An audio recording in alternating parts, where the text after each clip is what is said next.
Aryan motivational speaker से मैं रामनारायण। दोस्तों, आइए एक मोटिवेशनल कहानी सुनाते हैं। एक बहुत बड़ा बिजनेसमैन एक गांव में एक बहुत बड़ी फैक्ट्री लगाने के लिए जा रहा था।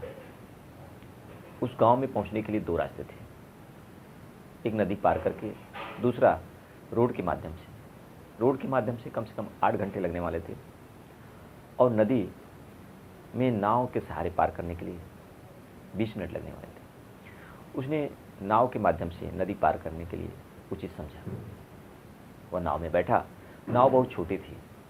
एक साइड में बिजनेसमैन बैठा, दूसरे साइड में नाव खेने वाला। बिजनेसमैन ने नाव वाले से कहा, क्या मुझे तुम पहचानते हो? नाव खेने वाले कहा, नहीं साहब, मैं आपको नहीं पहचानता। बिजनेसमैन ने कहा कि तुम अखबार वगैरह नहीं पढ़ते हो क्या? नाव खेने वाले ने कहा, नहीं साहब, मुझे पढ़ना लिखना नहीं आता।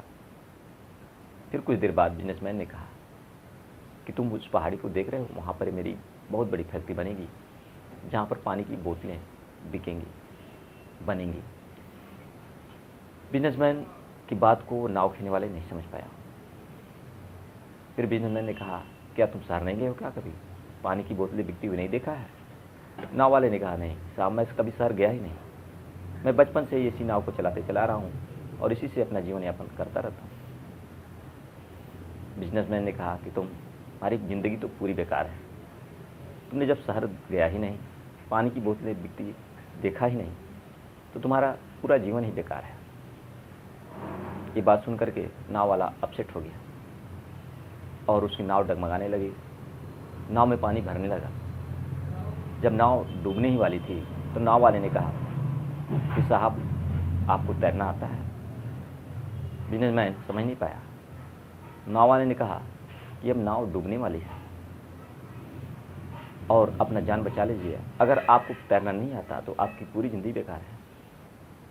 बिजनेसमैन ने कहा कि तुम मुझे किसी तरह से बचा लो, जितना चाहो उतना पैसा दो लो, पर मेरी ज़िंदगी बचा दो। नाव वाले ने कहा कि साहब, मुझे सिर्फ तैरना ही नहीं आता, मुझे दूसरे का जीवन बचाना भी आता है।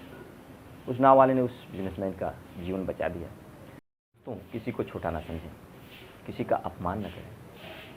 किस व्यक्ति की काम आता है कौन जानता है? कौन व्यक्ति कब काम आ सकता है? ये कहानी कैसी लगी? अगर अच्छी लगी हो तो लाइक करें, सब्सक्राइब करें, बेल आइकन दबाएं।